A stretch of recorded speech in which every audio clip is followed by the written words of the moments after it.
Yung vlog ko, walang ano to. Walang tawag dito. No holds barred. Kung ano yung lasa, yun na talaga. O sige, nandito tayo sa Angeles na naman. At napadaan ako dito sa Wall Street Wraps. Malapit yan dito sa may AUF. Tatawid lang kayo ng konti at pumunta lang, maglalakad lang kayo sa Bandaron. So, merienda lang naman at tetestingin po natin ang pagkain nila dito kung labas o pasok. At ito, makikita nyo ang kanilang menu. Meron silang wraps and bowls. Bowls. Okay, wraps and bowls. Hindi balls. Bowls. Ano, bowls and salad. So, ang kanilang range is from 129 to 179 sa kanilang wraps. At ganun din naman sa kanilang bowls and salad. Ang order po namin ay Mexican burrito and Turkish shawarma wrap with lean meat. At sa likod, meron din silang meron silang coffee dito, meron silang shake. Ang in-order po namin is strawberry banana shake and mango banana shake. Pleasant naman no, madadatnan nyo dito sa kanilang restaurant. Makikita nyo sa likod. Ayan, mga pang-estudyante talaga. Silipin nyo lang, ayan. Okay, medyo maliit lang ang kanilang space dito. You have like 3 tables or 4 tables dito sa loob and merong isang table sa labas. Okay, puntahan natin sila doon sa ano. Okay, maganda rito, meron kayong choices of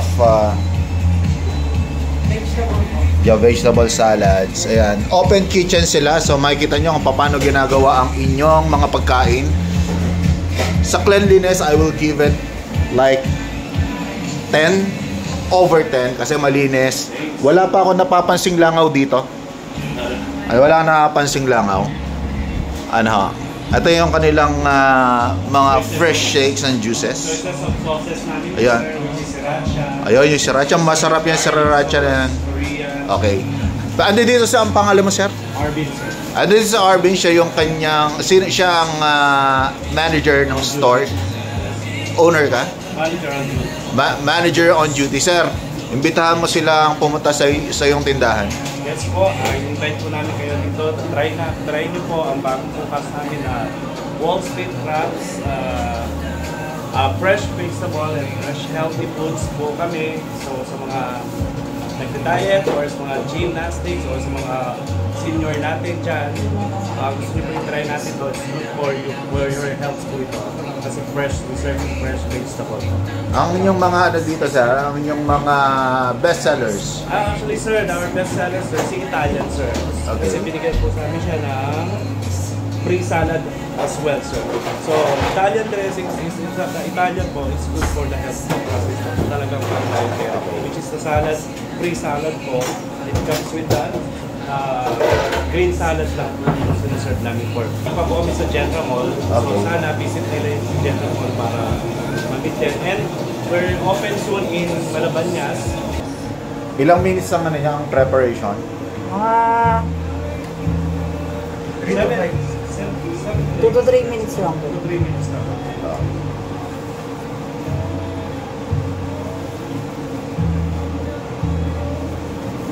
So yan, kung gusto nyo panoorin at siguraduhin malinis ang pagkakagawa ng inyong mga pagkain, open kitchen ang setup. Malalaman nyo kapag may langaw sa loob, pwede ko kayong magreklamo dito. Diba? Ayan.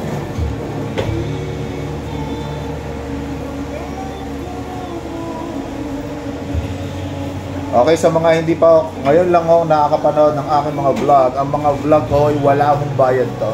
Kapag pinuntahan ko yung tindahan nyo at kumain po ako doon, iba-vlog ko yan ng libre. Kaya lang syempre, dahil no holds barred ang ating review, kapag hindi masarap yan, sasabihin ko hindi masarap. Yes. At kapag masarap naman, Hindi ko natin may tatanggihan. Masarap na pagkain ay masarap talaga at babalik-balikan nyo. Yes po. Bibigay ko sa inyo ng aking review pagkatapos ko tikman ang mga pagkain nila. Ano ba yung i-review natin sa pagkain nila? Of course, dahil wrap to, yung quality ng kanilang flatbread, ang freshness ng kanilang vegetables, and of course yung kanilang mga sauces. Ano? Ayan, malapit na matapos ang isa.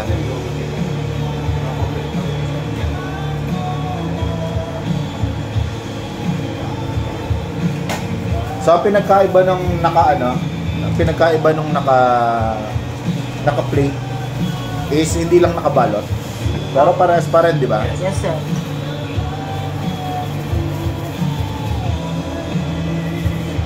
Nakita ko na to sa nakita ko to sa Grab eh. Kaya nung nakita ko din pinuntahan ko na. Ayan, makikita nyo halos hindi maisara. Parehas ba yan? Standard ba to? Yes, sir. Yes, sir. O dahil ginawa nyo ganyan dahil nire-review ko lang. Ganito talaga? Standard siya. Okay. Yan ang kanilang standard serving. Pag iba ang nakita nyong serving, magreklamo kayo, ireklamo nyo sa DTI. Bahala naman kayo kung anong gagawin nyo. Pero yan ho, ang kanilang standard serving. Okay, at ito naman ang kanilang shake. Mango shake, mango banana shake, and strawberry. Extra sauce, sir. Pwede po kayo mamili, sir. Sriracha na lang. Sriracha po. Ikaw ma, meron ka bang ibang gustong sauce? O, ayan. Pero dahil okay naman ang result ng aking mga laboratory, kakain muna tayo dito sa Wall Street Wraps. Subukan natin yung kanilang banana strawberry. Dito sa kanilang shake, medyo natutubig ako. Medyo matubig. Walang texture ng banana and sir. Siguro dahil may comparison ako. Kasi sikat nga to. Galing ako Middle East. Ito sikat na sikat to. Kapag kainin mo ganyan parang thick. Thick siya. Subukan nyo na lang. Kung magugustuhan nyo. Kasi sa akin wala sugar. So, matabang po para sa akin. Masarap pong tumambay rito. Ayan, makikita nyo. Nakaharap po ako sa salamin. Parang kung gusto ko mag-unwind, pupunta ako dito sa kanila. Meron ba tayong wifi? Meron silang wifi dito. Kaya sa mga estudyante na kailangan ng wifi, pumunta ko kayo dito. Bumili muna kayo. Para di makakahiya. Ayan, dumating na ho yung ating Mexican, then Turkish.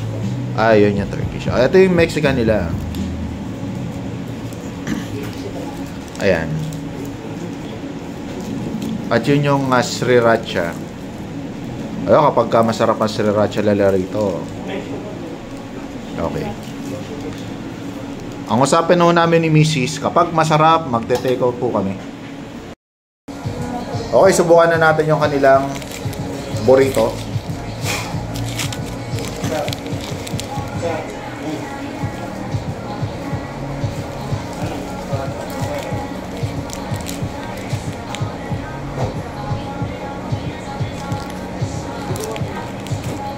Dito mama yung lasa, isa pa. First impression, masarap Light yung lasa nito. Totoo yung sinabi mo na kapag medyo gusto mong mag-reduce or mag-control sa pagkain. Tama to. At least yung psychology niya. Hindi heavy, hindi yan. Lagyan natin sriracha.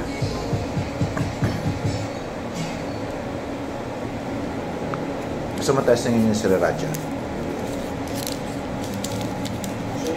lunch po yung Mexican. Kahit cheese.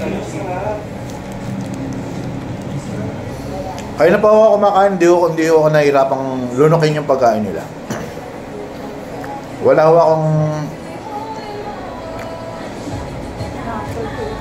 akong napansing hindi maganda doon sa gulay. Walang mapait doon sa gulay.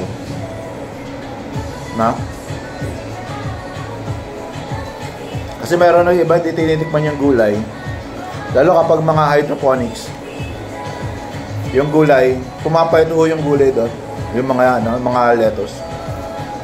At ay, wala akong lalasahan ganun. Yung tinapay, okay naman Hindi matamis yung tinapay, yung flatbread. At hindi rin naman matabang.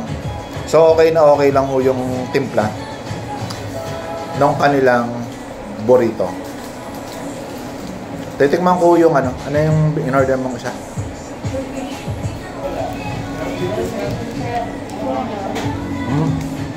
Mas malasa yung Turkish. Hindi ko nakuha yung lasa ng burrito. Ha? Oo. Kasi ang Mexican, ang burrito medyo matapang ang lasa. However, dito parang nakalubog yung flavor nung Mexican taste ng burrito. Pero okay pa rin siya. Satisfying naman yung isang order nila. Mas nakakabusog na, Busog na. Kung medyo mahina kayo kumain, kalahati lang yung makakain nyo. So kung kayo ay medyo nagtitipid, ba estudyante, bumili ko kayo sa atin sa gitna. At tapos humingi lang ako kayo ng tubig. Okay pa din. Makakalipas ho yung isang araw na busog po kayo. Medyo naghahanap po ako ng negative naghahanap po ako ng maipipintas.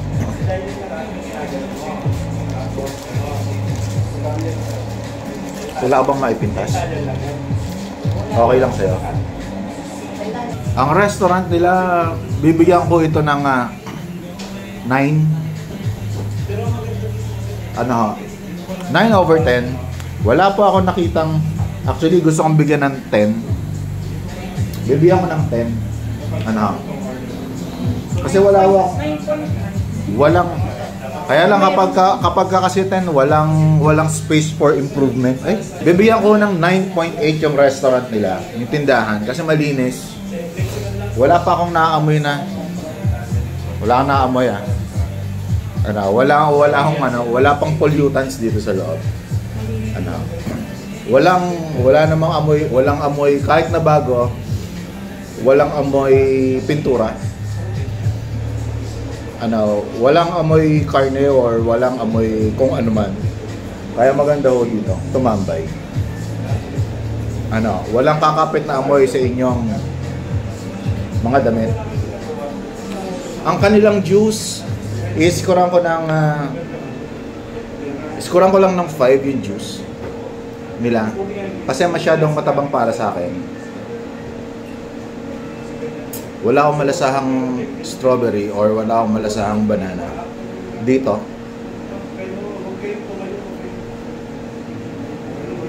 Doon sa kanilang mango banana, hindi yung malasahan yung banana, malasahan ng konti yung mango. Pero ang kanilang wraps, nabibigyan ko ho ng 9 ang kanilang wraps. Fresh ang vegetables, hindi mapait, okay ang amoy, light ang lasa.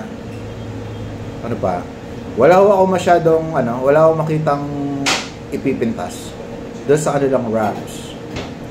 Maliban sa nakalubog yung lasa ng burrito, parang walang lasang Mexican yung sauce ng burrito.